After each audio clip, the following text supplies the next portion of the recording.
wife will be gone by tomorrow. That's during our honeymoon.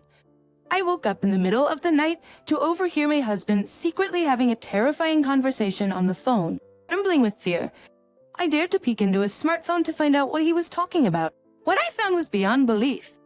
Knowing of my husband's plan, I took his passport and flew back to the States on my own. As I was planning to utterly destroy him, someone suddenly approached me.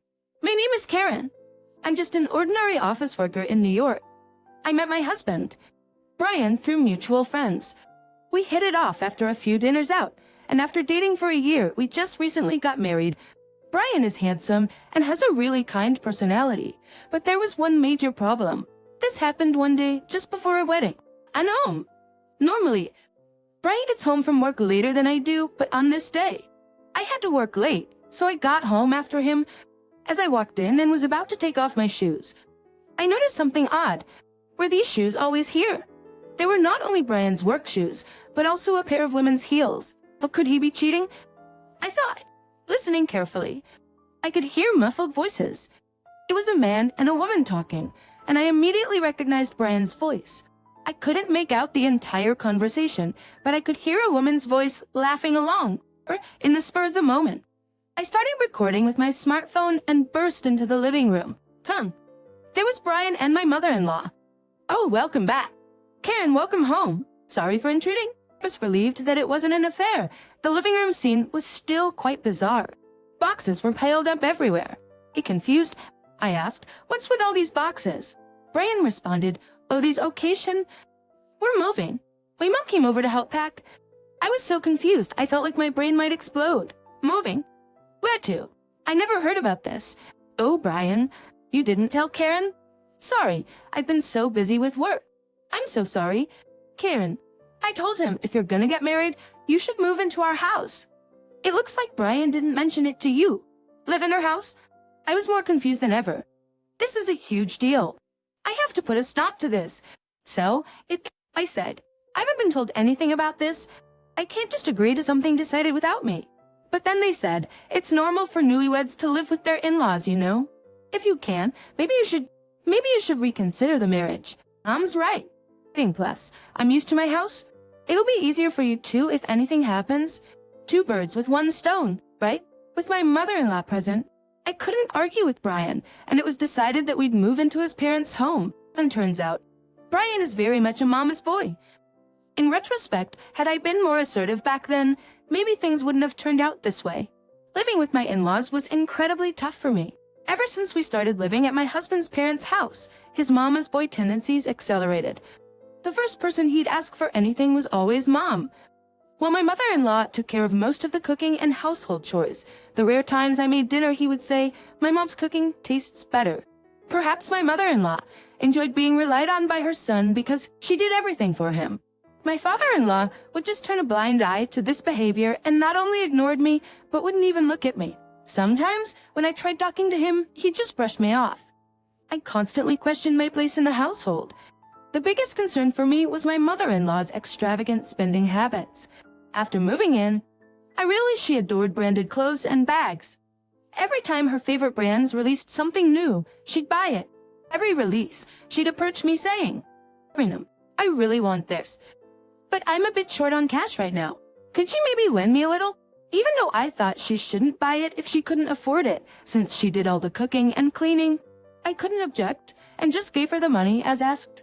Thanks to this, the savings I had accumulated since my college days were nearly gone. When I tried discussing this with my husband, he just said, "We're living here rent-free, so don't complain." It's not like I chose to live here. Still, the reason I didn't leave was that my husband, for all his faults, genuinely cared for me. Whenever we both had a day off, he'd take me out on dates, and he had even planned our honeymoon. Living with the in-laws was tough, but I kept going, holding on to the hope in his kindness. Finally, the day of our honeymoon that my husband planned arrived. Our destination was Italy. It was a dream come true for me, as I always wanted to try authentic Italian cuisine. The thought of traveling abroad with the love of my life made me so excited. However, my excitement for the honeymoon turned into a nightmare due to one thing my husband said. It happened late at night.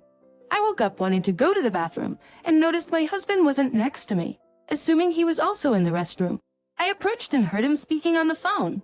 Who could he be talking to at this hour? Listening closer, I heard some shocking words. My wife's gonna be gone tomorrow. What? Don't worry. Hush, Marnie. I've got it all planned. I'll get back to you. It seemed he was talking to my mother-in-law. But what did he mean by gonna be gone? I'm fearful. I quickly returned to bed and pretended to be asleep. After a while, my husband came back to bed and soon began snoring and making sure he was asleep. I stealthily took his smartphone and headed to the bathroom. Luckily, he didn't have a password on it. As wrong as it felt, given the circumstances, I had a look.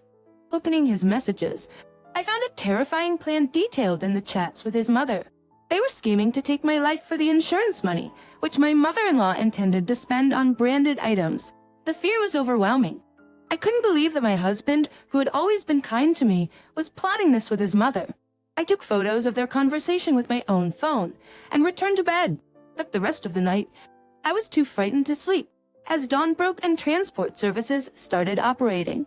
I realized I needed to leave for my safety, gathering only my belongings. I decided to leave the hotel on my own. Just as I was about to leave, I spotted my husband's passport on the desk. A good idea just hit me. I took my husband Brian's passport and left the room in an attempt to strand him abroad. I then headed to the airport, boarded the plane, and returned to New York ahead of him. Throughout that time, Brian kept calling me relentlessly, but I ignored all his calls. Once back in New York, I began preparing to take revenge on my husband and his mother. Since I was living with his parents, I couldn't return home. So, I based myself in a relatively cheap hotel in the city, gathering more evidence and contacting lawyers. I also made occasional visits to our house when his parents were out, sneaking out some of my belongings bit by bit. Brian continued to reach out, but I kept ignoring him.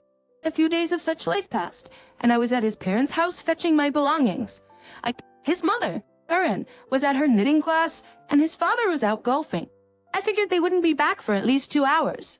As I was packing, I suddenly heard "Hon? Ton?" I turned around to find my father-in-law standing there. This wasn't good. Brian and I were supposed to be on our honeymoon in Italy until today. What are you doing here?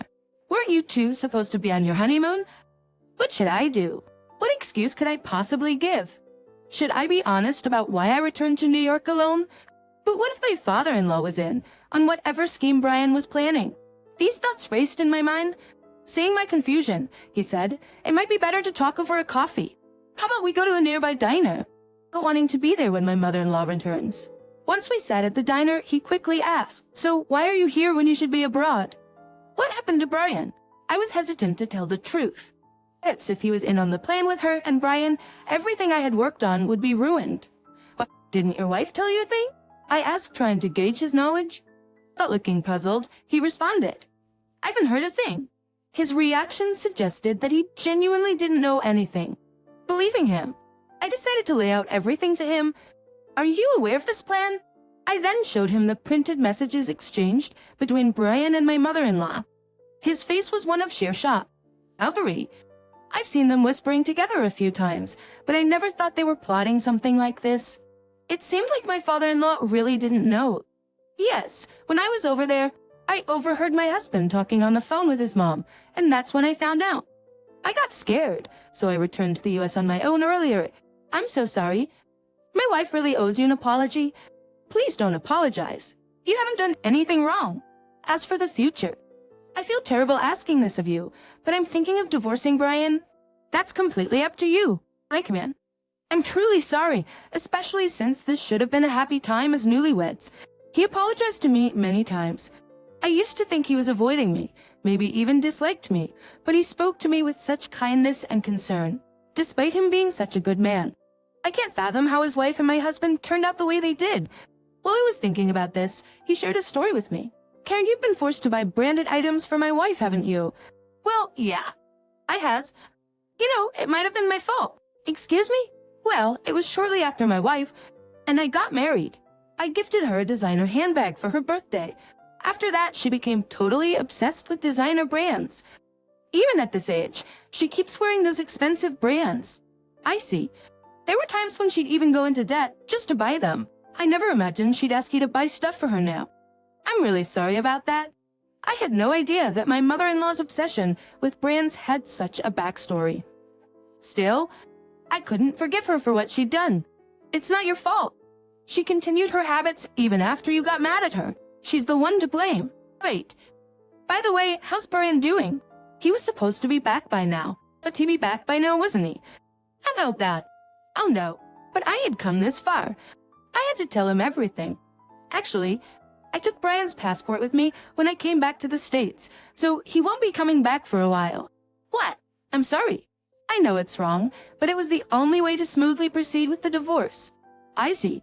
Well, since you live with us, I guess it's understandable. So that's what was going on. Did something happen? No, just remembered the day you returned to the US. I overheard Brian talking to my wife on the phone. According to the father-in-law, Brian, for a moment, seemed panicked without me, but he later said that things would work out if I just disappeared. At the time, he had no idea what they were talking about, but now it made sense to him. I understand the situation. If you're okay with it, I'll support you. Arian. Really? Thank you so much. While we were talking, my phone suddenly rang. It was from Brian. Given the time, he probably realized his passport was missing. I finally answered the call. Hello? Oh, Karen. Thank God you answered. Where the heck are you? I've been worried sick, but I'm just glad you're safe. I'm sorry for making you worry. I had an urgent call from my family back home and had to return. Things got so hectic that I couldn't get in touch. I get it. But hey, have you seen my passport? I was gonna return today, but I can't find it. Thanks about that. I accidentally took your passport with me when I rushed back. What? So what am I supposed to do? You should be able to get a replacement passport there. It'll probably be faster than me sending it to you. Is your replacement? What about my job? I can't take any more days off. Don't worry. I'll explain everything to your company. I'll also talk to your parents about it. All right then. I'm sorry. So that's what's going on. Please be careful when you come back. Just with that, I hung up the phone. Karen, you sure can spin a tall tale, can't ya? I've always been crafty, that's for sure. Thanks to my father-in-law supporting me, I was able to proceed with the divorce preparations more smoothly. And finally, the day arrived. Brian managed to get his passport reissued and returned to the States. His mom went to the airport to pick him up, so the two of them came back home together. Woofing. Man, what an ordeal. Indeed. All because of Karen. After hearing from Brian that I'd returned to the States before him, his mother, apparently upset that their plan failed, started making sarcastic comments towards me. I wanted to snap back at her, but I held my tongue. Wait, no worries. They're gonna get what's coming to them soon. As soon as Brian and his mother entered the house, my father-in-law, with a stern look, said, "Both of you, come here." He led them to the living room where I was waiting. Sit down. Brian and his mother seemed a bit flustered, but they couldn't defy his imposing demeanor, so they sat down obediently. I apologize for bringing this up as soon as you guys got back, but there's something really important we need to discuss. It's important. I'll cut to the chase. Brian, I want a divorce. Divorce? Hold on. Brian, what's this all about? You trap my son in Italy and then demand a divorce when he comes back? There's a limit to being unreasonable. He's unreasonable? Aren't you the unreasonable ones here? What do you mean? Oh, so you're playing dumb now? Can you explain this then? I showed them pictures of the messages exchanged between Brian and his mother. With this, these can be easily fabricated these days. This isn't valid proof. You're right. This might be weak as evidence. But what about this? I then presented a voice recorder. Pressing the play button, the recording of a phone conversation between Brian and his mother played. My father-in-law had recorded it for me. Since his wife is hard of hearing, she always turns the speaker volume to the max during calls, making it audible throughout the house. My father-in-law took the opportunity to record them. The conversation revealed that since I had safely returned to the US, their scheme had failed. It also included the disappointed voice of my mother-in-law and my husband discussing their next move. You can't deny this now, can you? Wait, Karen, please reconsider the divorce. I only did what my mom told me to. I never wanted any of this. But she kept saying she needed more money to buy her favorite designer items. I just wanted to see her happy. But now, I see the light. I don't want to divorce you. Let's leave right now and live happily. It's not too late, right? I was utterly dumbfounded by his words. How on earth could he come up with such a delusional fantasy in his head? But you know, I've always thought this, but you really need to stop with the whole mommy thing and using the insurance money to buy her fancy stuff. No way I'm staying with someone like that. Just the thought gives me a headache. Brian looked utterly defeated by my words. Like, in any case, I will definitely be seeking a divorce. Plus, myopia. I will also ask for reimbursement for all the designer items you bought with my money, right? But then I won't be able to buy designer items. Even after all this, she still seems obsessed with designer brands. I'm truly dumbfounded by this mother and son duo. Enough is enough. Suddenly, my father-in-law interjected. All you care about is yourselves. Do you realize how terrified Karen has been because of your actions?